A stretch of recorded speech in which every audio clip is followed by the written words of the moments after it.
ধরুন 16ই আগস্ট একটা সংগঠন, হিন্দুত্ববাদী সংগঠন, তারা বলছে যে বাংলা জেহাদি মুক্ত এবং ডাইরেক্ট অ্যাকশন ডে তারা একটা কর্মসূচি পালন করবে যাদবপুরে। আমরা শুনছি ব্যাপক প্রচার হচ্ছে, বড় ভাষণ হচ্ছে। আমার কথা হচ্ছে এই ডাইরেক্ট অ্যাকশন ডেটা বিজেপি আসার পর কেন হচ্ছে? দেশ স্বাধীন হওয়ার 79 বছর পর, মানে যে ঘটনা ঘটেছিল 1946 সালে, তার তো 80 বছর পূরণ হচ্ছে। 80 বছরে কোথায় ছিল এরা? আজকে ডাইরেক্ট অ্যাকশন ডে, আবার ডাইরেক্ট অ্যাকশন ডে এরা ডাকছে। সেখানে একটি ছেলে দেখলাম ওদের ওই নেতাকে গালাগালি দিচ্ছে, ওপেন ফেসবুকে এসে নাকি থ্রেড দিয়েছে।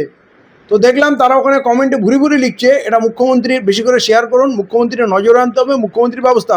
ও তোমরা গন্ডগোল করবে আর সামলানোর জন্য ভরসা সেই মুখ্যমন্ত্রী। তোমরা ডাইরেক্ট অ্যাকশন ডে লড়বে, তো ডাইরেক্ট লড়ে নাও না, তখন মুখ্যমন্ত্রী কেন ডাকছো? পুলিশের নজরে আনতে হবে এসব কেন বলছো? দেখুন এগুলো সব ভুয়ো মাল। আসলে রাজ্যে বিজেপি খুব বিপদে আছে। এদেরকে ময়দানে নামানো হয়েছে গন্ডগোল পাকানোর জন্য, অস্থিরতা তৈরি করার জন্য, আতঙ্ক তৈরি করার জন্য। কিন্তু আমি এদেরকে বলছি, এরা কেউ একটাও ডাইরেক্ট অ্যাকশন ডে লড়ার মতো ক্ষমতা রাখে না। ডাইরেক্ট অ্যাকশন ডে লড়তে গেলে আপনাকে পাকসার কাছে নামতে হবে, আমি পরিষ্কার কথা বলছি। ডাইরেক্ট অ্যাকশন ডে করতে গেলে আপনাকে ভাঙড়ে ঢুকতে হবে, আপনাকে মেটিয়াপুরিজে ঢুকতে হবে, আপনাকে তপসিয়াতে ঢুকতে হবে, তবে না ডাইরেক্ট অ্যাকশন।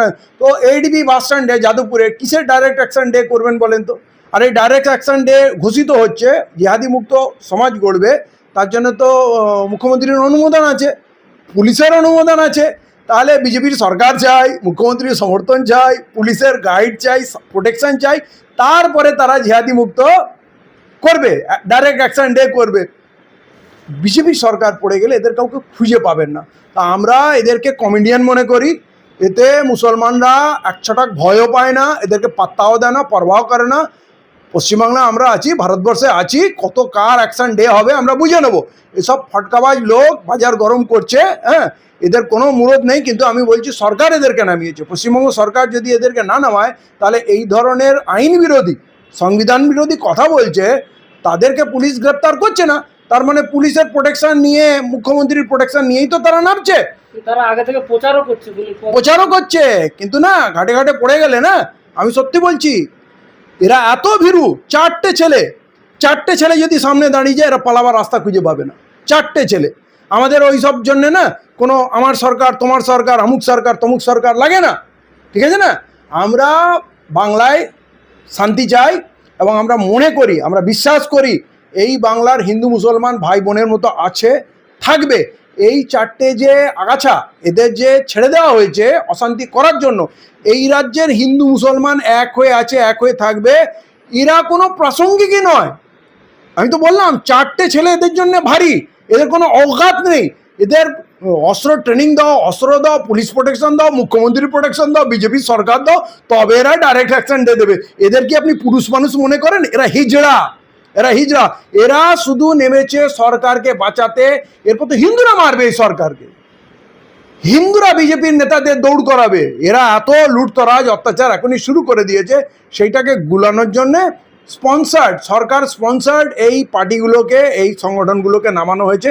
এদেরকে আমরা কোনোভাবেই গুরুত্ব দিই না। হঠাৎ 4 তারিখের পরে কি বাংলায় কি হিন্দুরা খাতারায় পড়ে গেল? তারা খালি জিহাদি বলছে। দেখেন, বাংলায় এই সরকার সম্পূর্ণ ফেলিওর, কাজের দিক থেকে ফেলিওর, দাঙ্গা লাগাতেও ফেলিওর। আজ দেখুন আজান নিয়ে যে পরিমাণ আমার হিন্দু মায়েরা বোনেরা প্রতিবাদ করেছে এবং বলেছে আমরা আজান চাই, আজানে কোনো অসুবিধা নেই, আজান হলে আমাদের সুবিধা হয়, এইটা তো মুখে ঝামা ঘষে দিল মুখ্যমন্ত্রীর। অতএব এই বাংলা বিচিত্র বাংলা, আপনারা দেখেছেন কত আমার মা বোনেরা বলেছে কোরবানি হোক, নাহলে আমরা গরুটা কাকে বিক্রি করব? আর গরু যদি না পুষতে পারি তাহলে দুধ, দই, ছানা, ঘি, মাখন কোথা থেকে আসবে? এর পিছনে লক্ষ লক্ষ মানুষ এবং হাজার হাজার কোটি টাকার ইকোনমি দাঁড়িয়ে আছে। এরা কিছু জানে না, বোঝে না যে বিজেপি পৃথিবীর দ্বিতীয় বৃহত্তম বিফ এক্সপোর্টার, আর তাদের কাছ থেকে মোদিজি চাঁদা নিচ্ছে এক্সপোর্টারদের কাছ থেকে। আর এইখানে এসে গরিব মধ্যবিত্ত হিন্দু মানুষ যারা গোপালন করে, বিশেষ করে ঘোষ পরিবারের লোকরা, দাস পরিবারের লোকরা, তারা বংশ পরম্পরায় গোপালন করছে এবং প্রতিবার কোরবানির সময় তারা গরু বিক্রি করে, একটা ভালো দামে তারা গরুটা বিক্রি করলে আবার তারা নতুন গরু কিনে আনে ব্যবসা করছে, তাদের পেটে লাথি মেরে দিয়েছে। অতএব আপনারা সেখানেও দেখেছেন তারা বলেছে না আমরা গরু কোরবানির পক্ষে, আমরা হোক, আমরা চাই। অতএব এই বিজেপি কাজে ব্যর্থ, ডেভেলপমেন্টে ব্যর্থ, এই বিচেবি দাঙ্গা লাগাতেও ব্যর্থ। হিন্দুরা হাত খাড়া করে বলে দিয়েছে আমরা দাঙ্গা চাই না, আমরা মুসলমানদের সঙ্গে মিলেমিশে একসঙ্গে থাকবো। আমি তো কত ভিডিও দেখেছি, হিন্দু ছেলেরা বলছে আমার বাড়ির পাশে মসজিদ, কানের কাছে আজান হয়, ছোটোবেলা থেকে আজান শুনে বড় হয়েছি, কোনো দিন আমাদের কোনো অসুবিধা হয়নি, এই সরকারের কি এমন অসুবিধা হলো? অতএব সরকার কিন্তু উত্তর পাচ্ছে, মুসলমানদের দরকার নেই, আমার বাংলার হিন্দু মা বোনেরা ভাইরা এই সরকারকে উত্তর দিচ্ছে। আজানে অসুবিধা নেই, আজান হচ্ছে, আজান হবে, যেমন মন্দিরে ঘন্টা হয়, কীর্তন হয়, মুসলমানদের অসুবিধা হয় না, আমরা একসঙ্গে আছি, একসঙ্গে থাকবো। এর থেকে বড় উত্তর কি দেবে? এটা সরকার করে রেখেছে, কিন্তু আমি বলে দিলাম এগুলো আগাছা, এগুলো পরিষ্কার হবে এবং এই সরকারের পতনের পর এদেরকে খুঁজে পাবে না। এরা পুলিশ প্রোটেকশন নিয়ে, সরকারের সাহায্য নিয়ে এরা এই ধরনের অশান্তি করার চেষ্টা করছে। রাজ্যের মুখ্যমন্ত্রী যথেষ্ট নেতাজিকে সম্মান করছেন দেখলাম, যখন প্রথম পৌরসভায় গেলেন সেই সময় নেতাজির চেয়ারকে সম্মান জানালেন। গতকাল তেলেঙ্গা যাত্রায় নেতাজিকে গিয়ে মাল্যদান করলেন। দেখেন, রাজ্যের মুখ্যমন্ত্রী এরকমই, উনি একসময় বাটি বাটি খেতেন, তারপরে তিনি গোমাতার ভক্ত হয়ে গেলেন, ঠিক আছে? তো আগে যখন বাটি বাটি খেয়েছিলেন তখন গোমাতা ছিল না।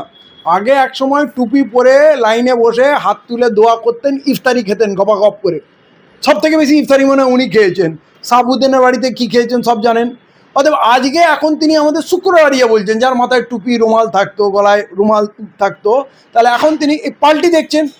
শপথ গ্রহণ করলেন যে আমরা সমস্ত জাতি ধর্ম নির্বিশেষে সকলকে সমান দৃষ্টিতে দেবো। এটা যখন শপথ গ্রহণ করতে হয়, দেশের সার্বভৌমত্ব রক্ষা করব এবং কোনো পক্ষপাতমূলক আচরণ করব না। আবার তিনি কি বললেন, আমি তো হিন্দুদের মুখ্যমন্ত্রী, আমাকে হিন্দুরা ভোট দিয়েছে, আমি হিন্দুদের কাজ করব। তাহলে এই মানুষটার কথার আর কাজের কোনো মিল আছে? উনি একসময় শিশির অধিকারীর সন্তান, কিন্তু উনি বললেন আমি মোদির ভাটা, বাপ পাল্টে ফেললেন। তাহলে এইটা কি দ্বিচারিতা না? অতএব এই মানুষটার কাজ আর কথায়, ওই যে গেলেন না নেতাজিকে গিয়ে বলছেন মাল্যদান নিলেন, নেতাজিকে একবেলায় মাল্যদান দেবেন, আবার ওনার ছেলেরা নেতাজিকে জুতোর মালা পরাবে, উনি ফুলের মালা পরাবেন। ওনার চালাচামুন্ডরা যদি জুতোর মালা পরায় আর তারপরে যদি তাদের বিরুদ্ধে অ্যাকশন না নেন, তাহলে এইটা প্রমাণ হবে যে শুভেন্দু অধিকারী মুখ্যমন্ত্রী ওই জুতোর মালা পরানোটাকে সমর্থন করছেন। আপনি এই মুখ্যমন্ত্রীকে কি বলবেন? এর দ্বিচারিতার কোনো সীমা আছে?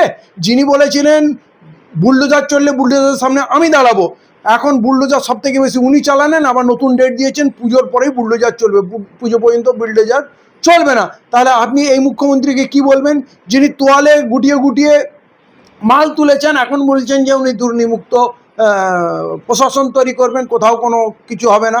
উনি আবার বলছেন যে আইনের শাসন হবে, আবার উনি গুন্ডা দমন আইন এনে বলছেন যে 1 বছর পর্যন্ত আদালতে কেউ যেতে পারবে না। তার মানে আপনি আদালতকে ভয় পাচ্ছেন। আপনি যদি আইন মেনা লোক হন তাহলে আদালতকে অ্যাভয়েড কেন করছেন? তার মানে আপনি আদালত মানছেন না। আবার বলছেন আপনি সংবিধানকে রক্ষা করবেন। তো সংবিধান কি করে রক্ষা হবে? সংবিধানে মানুষকে বিচার পাওয়ার অধিকার দিয়েছে, মানুষকে প্রতিবাদ করার অধিকার দিয়েছে শান্তিপূর্ণ। আপনি বলছেন পথে কেউ নামলেই আমি তাদেরকে ঘরে ঢুকিয়ে দেবো। তার মানে ওনার কথা আর কাজের মধ্যে কোনো ফারাক নেই, মানুষ ওনাকে বিশ্বাস আর করছে না।